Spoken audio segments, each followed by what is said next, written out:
Tuning in to the online broadcast network, Afterbuzz TV. Over 20 million weekly downloads in over 150 countries, and your number one source for after-show entertainment.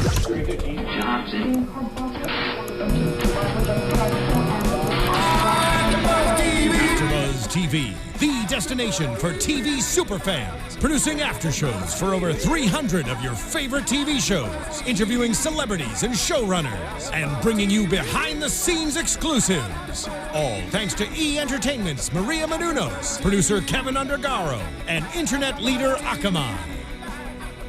Now, let the buzz begin! Yeah! We always switch up the music when we start. We like to keep it entertaining, just like this show, The Biggest Loser. This is episode, 9 now, season 16, and this is the official after show for The Biggest Loser on Afterbuzz TV. I'm your host, Fallon Mercedes, with my lovely co-hosts. How are Ajay, you? Rochester. And I picked that song this week because that was the theme of the Australian Biggest Loser, just before One Direction became a big hit. Oh, okay. Got it. And I think No, it's really okay. cute. It's like, that's what makes you beautiful. Yeah. Oh. Beautiful inside and out. Yeah. I like that. Yeah. All right, so let's talk about this episode. It's called Yes, Coach, and we have 3 special coach guests on the show. They are all NFL, I guess. Greats, legends. Yeah, legends. And we have Michael Irvin, Donald Driver, and Willie McGinnis. And Willie McGinnis especially, he coached the blue team for this episode. He was actually Damien's teammate. Oh, yeah. So that was really, really great for Damien. We had Donald Driver, who coached for the white team, and we had Michael Irvin, who coached for the red team. And I wasn't sure, did Michael Irvin play with Scott? Yeah. Because they seemed really, really close. Well, Scott's the 3-time Super Bowl champion, and you know, these legends came in and played this challenge with them, and Scott was freaking out because he was like, oh, he's really embarrassed. These guys are going to come down on me, and they're going to be all like, what happened to you? And he was freaking out because these are the guys that he played with, and even if he didn't play on their team, you know, it's a small group of guys playing in a very big league. They all know each other. Yep. And I actually can really relate to this episode because, I know nothing about football, so let's just clarify that for reals. I know nothing. But certainly, I had a funny thing happen on the weekend. I went to Kamikaze and I was on a panel, and this girl introduced Kamikaze? me. Yeah, it's Stan Lee's Comic-Con, basically. Oh, Comic-Con, okay. The dude who created Spider-Man and lots of nerds and geeks and cosplayers. Okay. And but why did you say Kamikaze? because that's what it's called. It's called Kamikaze. Oh. So it's like an offshoot. It's the Los Angeles offshoot of Comic-Con. Got it. Okay, Right? okay. And this girl who obviously hadn't Googled me, and it's this assumption that people make because I'm curvy right now, fat. She's like, oh, and you know, Ajay Rochester, who's on the panel, when she won Biggest Loser and as a contestant of Biggest Loser, and I get it all the time. Yeah. Because I'm not like a size 0, so they can't quite equate with the you used to host Biggest Loser. Mm-hmm. And I really get that feeling of, because I'm not my TV host, weight, right? yeah. I'm embarrassed a lot, and I'm embarrassed to catch up with people who used to know me. I'm embarrassed to meet people. I'm embarrassed in situations like that where I go, oh, actually, I wasn't a contestant. I was actually the host. And then this is like awkward silence. And so I really feel like I felt for him in that he's got his peers and he feels like, oh, I'm not the same person. And the beautiful thing is that it didn't matter. Like he really rediscovered himself and found a lot of his old mojo, and his mates, they didn't care. They were all like, you know, it's okay. Yeah, they were having a little heart to heart. I was just like, wow. But then I was like, okay, go on with the episode. Oh, yeah, we got a little tired. Yeah, but it was a little slow. It was a little slow this episode, but it was kind of cool to see them being coached by greats and to see how they actually did with the challenge. You know, Jen, she couldn't catch a ball to save the life of her. I was just like, come on, Jen. Like, you are so hard on your team and so competitive, and she could not catch a ball. Well, Jen, we love Jen, obviously. Yeah. We've had quite a crush. Well, I've had quite a crush on Jen. Trainer crush. Right, yeah. And I came up with instead of the man of steel, she's the ma'am of steel. Oh, that's cute. Right? You like that? Ma'am of steel. Right? And she's been impenetrable. She's been, you know, she's got 5 players still on her team, whereas blue has 2 and red has 3. And it's kind of like, there's this indomitable force, and then she can't catch a ball to save her life. Yeah. Which is hilarious. I mean, it was pretty funny. Now, you explained, to me while we were, backstage watching the episode together, you said that this challenge was very familiar. Well, yeah, we shot a show in Australia, which was, I guess, I did Biggest Loser, but then after Biggest Loser, I went back as a fat contestant for a celebrity-based weight loss show called Excess Baggage, and we did that exact challenge. Oh, okay. The exact challenge, whereas you have to tie yourself to your player, and then a football is launched by the expert, because we had football players come in and they threw the ball, and you have to catch it and then run to the end of the field and place it on the exact same rack.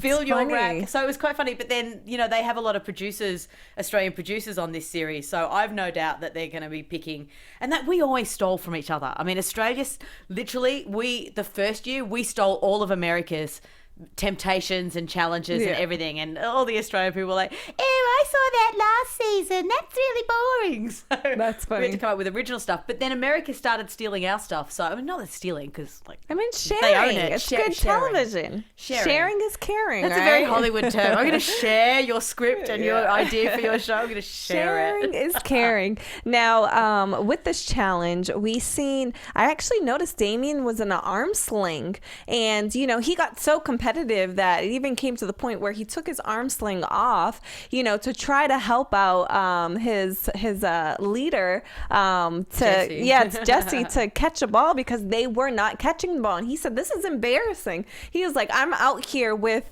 the greats that I've played amongst with, and we can't even catch a ball. But I guess to explain what happened to his arm, he was boxing with Jessie, and I think it got a little too real. Yeah, well, he's a big boy. I mean, he looks, you mentioned this. Yes. He kind of looks, and I hate to use that word normal. Yeah. Because, what is normal? But he doesn't look obese anymore. Yeah. He was on the scale and he still has some man boobs, but boobs. But he had more of a belly. His boobs were much bigger. I mean, it's weird. People hold weight in different places, and for him, he didn't have it so much in his face. He always had toned legs. You could tell he was very athletic, but he held it more in the midsection. And now him and Scott too. Scott doesn't even have boobs. Well, he has no belly, no boobs, no moves, no moves. The moves have left the building. You can see they are definitely making progress, and they said this was the halfway point for them. Well, and that belly fat, I mean, medically speaking, that is the fat that will kill you. Mm-hmm. There is absolutely, no denying that. Because the belly fat, what it's doing, it's surrounding your organs, and that's when it becomes dangerous. Yeah. Everybody needs a little bit of fat, but when you have excess body fat, then it starts interfering with how your body functions. Yeah, I mean, and that really is the fat that will kill you. So it's kind of good to see that these people are moving into a healthy range, and it's funny because they really, at this point, they start to look very different. That fat is coming off, and you start to kind of go, oh, hold on a second, who is that again? It's such a beautiful thing, because I feel like, we all do it, and I feel guilty even doing it, but sometimes when you see people who are overweight, you look at them, and all you do is see their weight. You don't really see the person that's inside. And I think, not only with the weight coming off on the show, but we're also learning who they are and the backstories for some of these people. And it's such a beautiful thing, because I feel like now we really get to see the true person they are inside everything. And I agree with you. And this is so controversial. And I feel like I have a license to say this and to say it as it is, because I have been every size. And I believe everyone is beautiful, and your beauty is what is within. Mm-hmm. However, I have to say that, and I include myself into this, I do get better looking when I lose weight. Mm-hmm. And they do look better, and I know that's so controversial, and there's a lot of people who would, be angry at me, but one of the things I pride myself on is speaking the truth, and it is true. It is just true. And it's not, maybe better is not the right word, but they do look healthier, their skin is fresher, their eyes are brighter, they have more energy. It's just the puffiness has gone. And I know the difference between when I'm eating well and when I'm not eating well. And not even just the physical space, but you just look and feel, you do look better. And not only that, but when you're in that positive space, because, you know, you are achieving goals, you're seeing a difference, people are reacting to you differently. Yeah. Not only that, but you act differently. You are more positive. You see it. They're smiling more. They're more confident. And even like Rhonda Lee, while we were watching that, you were like, hey, she looks like Khloe Kardashian. She completely looks like Khloe Kardashian. She's starting to look like Khloe Kardashian. I have to give it to you. You were right on that. She could be her twin sister. Like, it's really freaky. I mean, hey, who knows? I mean, because, you know, we don't know who Khloe's dad is. Yes, Ajay Simpson. I mean, there was someone that was some other name that was being thrown around this week. That hairdresser, no. No, Lionel Richie. Oh, Lionel Richie, yes, I did hear about that. Do you watch Wendy Williams? No, occasionally. Because she said that, but that's funny, Yeah, I mean, you know, we all know that she's not a full Kardashian. Yeah. I mean, come on, let's be real. The other girls are, I can't use the M word. They're shorter people. Because it's like the M word is bad. You can't use midget? Yes. I'm 5 feet. You could call me You're midget. not a real midget. You have to be like 4 foot. I'm borderline. 11. Yeah, no. You don't get the card to say the M word. I know. Somebody once said, you should go down and apply for a handicap. You know, you're 5 feet. And I was like, I wish I could, because I would. That's funny. Yeah. Oh, you just need to live in Beverly Hills and be able to buy a doctor, because seriously, I live in Beverly Hills, and all of these rich people have handicap cars. Yeah. And then they get out and they run in their gym gear into the supermarket. Yeah, they do. And I'm like, for real? Yeah, it's a little crazy. Let's get back to this challenge. Now, we've seen everybody work really hard, but, you know, only one person can really win the challenge, and that was... Well, I don't know. Yeah, I kind of got that. Wasn't it the team thing though? The team won? Yeah. Only one team could win the challenge. White sucked. Like, let's just be white real. sucked. White sucked. Red took it home. Blue came in a close second. But what was great about this team challenge was that, you know, whoever won the challenge, which was the red team, they got to have a Skype phone call home. So they get to Skype with their family. Now, up until this point, they have not physically seen their family. So this is the closest thing to physically being able to see their family and be with their family. And Lori wanted to win that so bad. Yes, she was devastated. You can really see that Lori is getting homesick.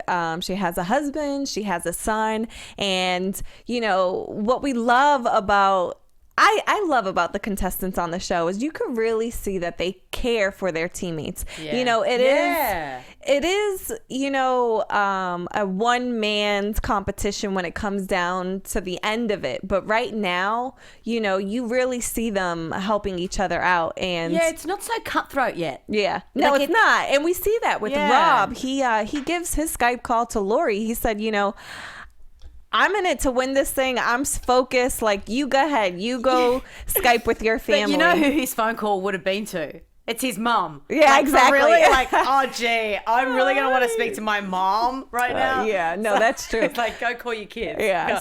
Go. And Mike picks Rob as the winner. So it's interesting to see that someone who is picked to be the winner and who gets really good numbers consistently since he kind of had his turnaround, you know, and it's interesting because they're not playing a cutthroat game yet.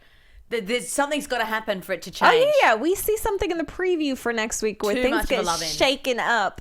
So it'll be interesting to see what happens next week.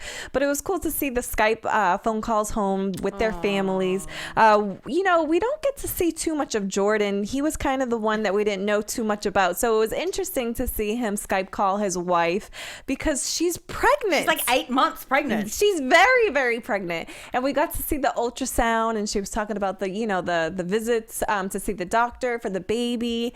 And you know, I can imagine, you know, this is his first son that he's gonna have, his first baby. So I can't imagine missing what it feels like to miss being there. But you know, she kind of reiterated the fact that, you know, you're doing this for our child, you're there for a reason, so don't worry about not being home with me right now. Like, what you're doing is something for the entire family. And if he wins, that's $250,000 he's going to bring home. Exactly, for the baby. So it's like, I mean, she's going to push that baby out whether he's there or not. Yeah. And like really behind the scenes, they're not going to They would have let him fly miss that. home? No, but he would probably be on a video conference. No, I really doubt they wouldn't let him fly home No, for I the don't birth? think they would. No. I don't. I mean, in Australia, I know that they certainly wouldn't. We would only give them 10-minute phone calls on Christmas, which I thought was just horrible. But for your firstborn child? Well, like the people in the armed forces, they're not there. I think you're there to win a game, and I think it's the sacrifice that you make, and it is. Oh my goodness! Should I go on Biggest Loser or watch my child get born? Yeah, but but when they sign up, he knew that. Yeah, he knew that, yeah. and it's kind of like, well, if you make that commitment, not to mention, I mean, here's the harsh reality. It's a great storyline. He's going to be manipulated. He's going to be emotional. There's a lot of things as a producer that you can do with that storyline. And one is you could possibly fly him home, but the other is you can deal with his angst of not, because it's harsh. I mean, it's harsh. Those stories, man. I'm telling you, those conversations that go on in production meetings are harsh. I mean, I worked in radio, and years ago we were doing this, an event, and they were like, yeah, well, it's really great that we get people, but we really need a crippled kid in a wheelchair for a photo for the front page of the newspaper. Yeah, I mean, those conversations are exactly what happens. I worked in TV as well, so I understand. But it just... So we'll see what happens. I mean, I don't think he'll fly home, but he's got to stay. I mean, he's got another 4 weeks to stay, which will be interesting in TV time. Now, these things are hard to mask because, as we know, 1 week is not 1 week. Yeah. So it could be 2, 3, 4 weeks. So it'll be interesting to see how they manipulate that storyline within the framework of the television show. Like, oh, she's got a month to go. Does that mean she's going to give birth like in episode 12? Yes. Or, how do they do that? Yeah. So it'll be interesting to see. It will be interesting to see. We also had the chance to see Scott call home to his wife and his 2 children. Oh my God, hot mom and hot kids. Yeah, and it was so cute because like they were all crying, but his son was like yawning, like... Hey, Dad. Oh, God. What is Guardians of the Galaxy's on at the local cinema? I really need to play Pokemon. To me, it just showed like a typical family, like, we miss you, we love you. The mom and the daughter crying, and the son's like, hey, Dad, good job. Yeah, high five. You look great. You look... He's so American Pie, though. Like, they're like the beautiful American family. Yeah, they are. And it was really interesting to see the reactions of the family when they all, were able to see the members of their family that are on the show for the first time. They're like, wow, you look great. And you got to think they've lost 70, 90, 100 plus pounds since the last time they talked. So that's huge. So they must be really excited now to see the progress and see, the reason why they're there. It's to lose all that weight. And it was good for Laurie to see that her kid was okay, because I certainly understand that mother guilt thing. You think that the whole world is going to fall apart. And it's like when you send them off to summer camp and they're all like, Mommy, I don't want to go. And then they're like, at the end, they don't want to talk to you. They're like, oh God, mother who? Like, what? I'm having too good a time. That was a really good analogy. I remember when I went to summer camp, I would cry my eyes out when I would leave my mom. And then when I would have to go back home, I'd cry my eyes out because I didn't want to go back home. Moms of the world, your kids are okay. It's okay. They survive, And they were having boy time, and you could just see they're probably letting the house get messy and sniffing their clothes before they put them back on and doing a wash once a week. So it was good. It was good for her to just see that it's okay, and it's okay for her to be here. And Mike picked her as a really solid contender as a winner, and I look forward to seeing her because she's a strong, fit female who really could stand on that stage at the end and be a potential winner for the girls. Yes. And, I really didn't look at the women as being strong this season, but now I'm starting to see it. Lori, and I think her name is Sonia. Oh, yeah. I think she's something to look out for. Well, but they were both Olympians, I think. I mean, I know Laurie was a 3-time Olympian, and I think Sonia was an Olympian as well. Yeah, so... Yeah, we'll see. Got to go the girls. Girl power. Got to support the girls. All right. So after the challenge, we see the 3 NFL legends and greats. They had the opportunity to go to the gyms and train their different teams. Oh, that was cool. And it was cool because you see just the energy of the sessions, it was turned up to the max. And they're doing, you know, a little more intense, a little more athletic training, a little more, you know, football training, and it was great to see them really turn up. So it made me as a viewer be excited to see what the weigh-in was going to be like. But of course, at the end of every training for footballers, there's always that kind of pep rally, okay, before take a knee. Yeah, exactly. Before you go out there on those scales and you gotta win, they give this good speech. And just a couple quotes from some of them. One of them had said, you don't have to be great to start, but you gotta start to be great. And I love that. I thought that was great, you know, because sometimes you don't think you are where you need to be when you start working out. And I get a lot of clients, you know, it's not funny, but it's funny that, you know, sometimes I'll get clients who will postpone working out with me for 2 weeks for their initial first session because they're embarrassed of where they are. So they're trying to get off, you know, whatever, the 1 pound, 2 pounds, to build up the confidence to even work out with me. And I have to kind of tell them that kind of same spiel, like, you just need to start. You don't need to be great right now. You know, you need to start, you know, but when you start, that's when you're great. And it was interesting because when I spoke to Mike on the phone after he'd been eliminated and then the guy who was eliminated after Mike, they both said the same thing, which was you just have to start. You know, and there's this expectation by shows like Extreme Makeover and just in general the diet industry tries to make you feel powerless. And it's like you don't need to be perfect. You just need to start. And if that's walking for 5 minutes or walking for 10 minutes, just do something versus nothing. And that seems to be, you know, something that's so vital in just going, you don't have to wake up with the perfect motivation. You don't. Just need to start. As bad as it might look. Exactly. One of the other legends, he had said, we aren't playing for a trophy, we are playing for our lives, because that's what it really is. Their lives are at stake. You know, you are obese. There's so many different health problems and issues that you can have, from diabetes to heart problems to high cholesterol to so many things. Obesity kills. I mean, you can wave the flag about everything else, but the reality is that obesity kills. You know, we're all humans and we're all deserving of love and respect. But the cold, harsh reality is that obesity will kill you. It definitely will. Another quote, we are leaving our mark on the world. So they were kind of telling the contestants, you know, this is your mark that you're leaving on the world. You know, it's not just about losing weight, but it's, I guess, you know, when you live in your glory days, you think that football and that's what your softball or cheerleading or whatever it is that you did as an athlete that these contestants did do, they kind of felt like, you know, that's it. But no, you're leaving more. It's showing, you know, that you're getting up again and you're showing the world what it is, the journey. You know, you're not just winning a trophy. You're not just winning the at-home challenge, the Biggest Loser. Some of them, they're not going to win, but it's the journey that they're showing. You know, that's who you're going to leave your mark on, everybody watching. And I think Scott really summed it up in that he shared how one day he was this legend, you know, 3-time Super Bowl winner,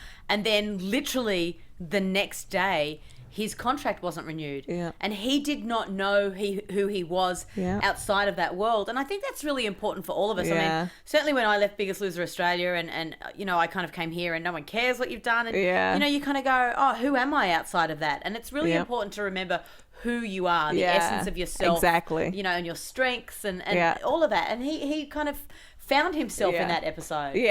One of the legends was telling him, you know, football is what you did, not who you are. And, you know, I think it's I think at different times in our lives, we are different people. We grow, we change.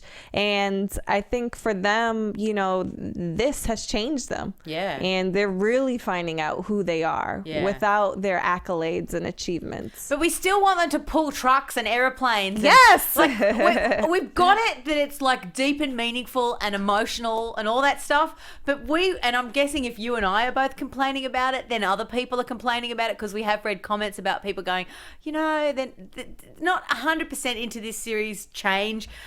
We do love the big, crazy challenges. I mean, we've seen contestants pull trains and boats and trucks and buses. You know, we've seen them run marathons.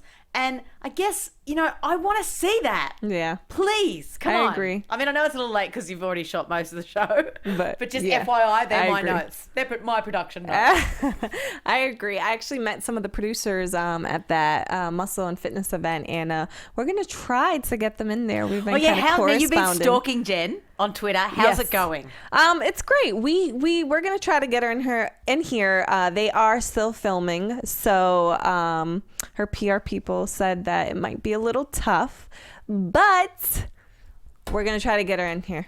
And I know Mike Messina, who was the former at-home winner of, I think it was 3 seasons ago.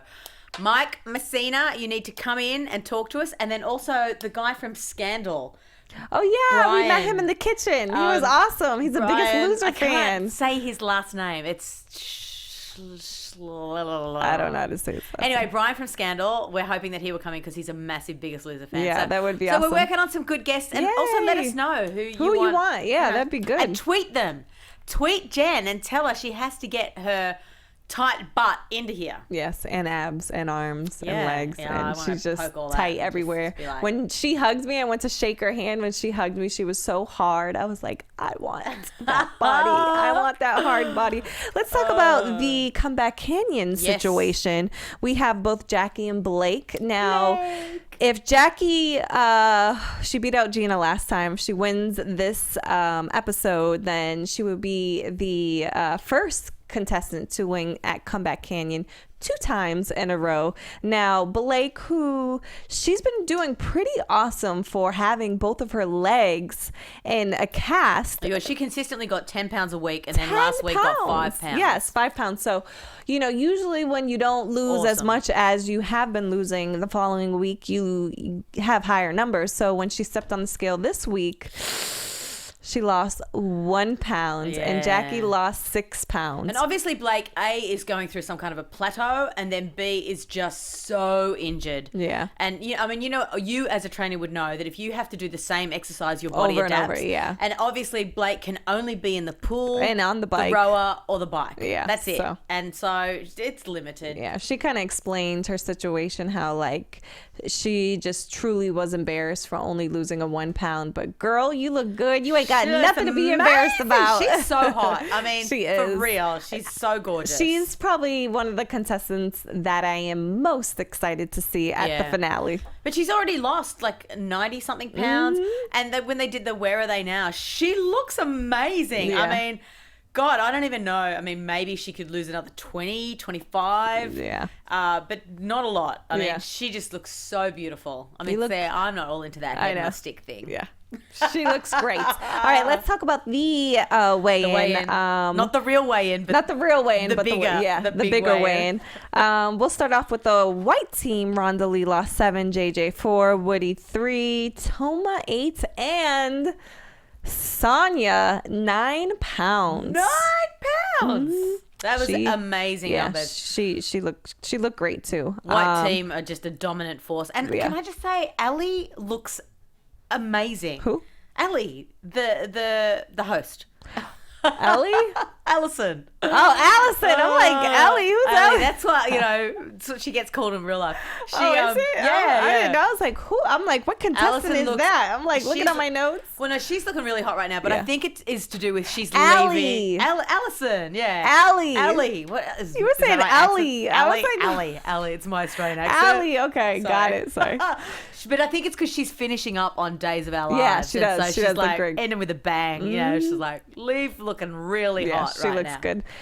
For the blue team, Lori lost 6, Damien 3. Now, Hold on, the blue team. this was the quickest people. weigh-in ever. It's just hilarious that there's only 2 people. But If you blink, you'll miss it. you know, I was really heartbroken to see Damien only lose 3 pounds because I know. he's such a competitor. He's been so consistent this entire time. I feel like if anybody has led his team, it's definitely him. Yeah. For the red team, we see Scott, who doesn't have boobs at all. Kind of No like I boobs, said boobs. earlier. Yeah, he looks amazing. He doesn't looks even have a flat-chested. he doesn't even have a stomach. He Yeah. lost 6 pounds this week. Jordan 5 pounds, and Rob a big whopping 13 Amazing. pounds, which their team lost a total of 24 pounds. Rob, you know, He's lost 109 pounds this so entire far. season. Yeah, 109 pounds. So like he might be one to watch. Well, that's what Mike says. Mike picks him Yeah. as the winner. yeah, he's And,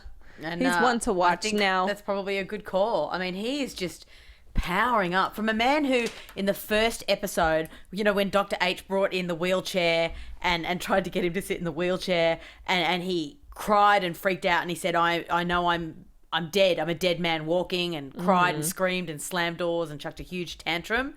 To this, I mean, Yeah. that's extraordinary. He's doing pretty darn well. Anyone who didn't And- want to speak to his mum.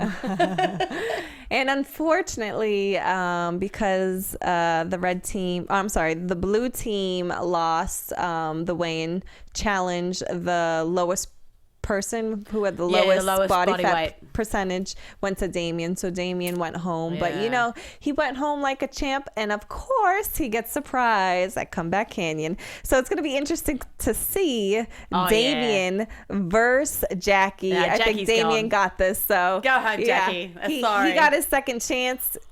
And I think Damien, you know how we talked ages ago about someone being at Comeback Canyon and having, you know, the male element, how the body just drops fat and builds muscle and just is kind of just predisposed to dropping those numbers, having the strength, but he's also got the height and those percentages that can really work his way. Like he's still got a big number of weight that he can lose that'll kind of work to his advantage. I think he will stay for a while because remember we said that it was Mike, but Mike was injured. We didn't realize just how injured he was until we spoke to him afterwards.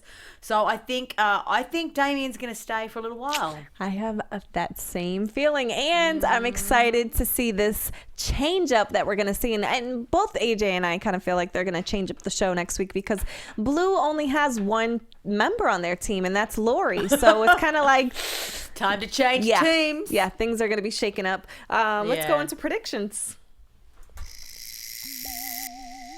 And now, your Afterbuzz TV predictions. All right, I guess I kind of gave my predictions about, you know, things getting shaken up. Lori being the only person on her team. She's going to have to find a new team. Jackie's going to go home because Damien's going to take it. What else? I predict that there's going to be a huge challenge next week, and whoever wins it will have the power to Send somebody home. The power to change the teams up. Oh, okay. You know, because obviously we've got to have a team change at this point, or some element. Because, something has to give. I mean, yeah. Or maybe they're going to send a trainer home and maybe Jessie goes home. Oh, and then I also predict that we're moving into makeover phase. Now, I noticed quite a few of them have got beards, and we would never let the contestants shave or cut their hair. Purpose. Yeah, we wanted them to look as scruffy and revolting as possible so that when they have the makeover, it's like, wow! Yeah. So that's why they're all looking really scruffy. Got I it. think either next week or the week after we're going to see the makeovers, which is always such a hugely Fine. That's probably popular my episode. favorite episode. Yeah. It always makeovers. rates massively. People love and it. they're really looking different physically as it is, you know, their bodies. So it would be cool to see. But we've got a lot of men. I'm kind of feeling like, and I also think we've got to have some element where the contestants who've gone home, I really do think that they're going to have some element where maybe one of those people can come back as well. Because I don't think Comeback Canyon worked as well as they thought. Because there's only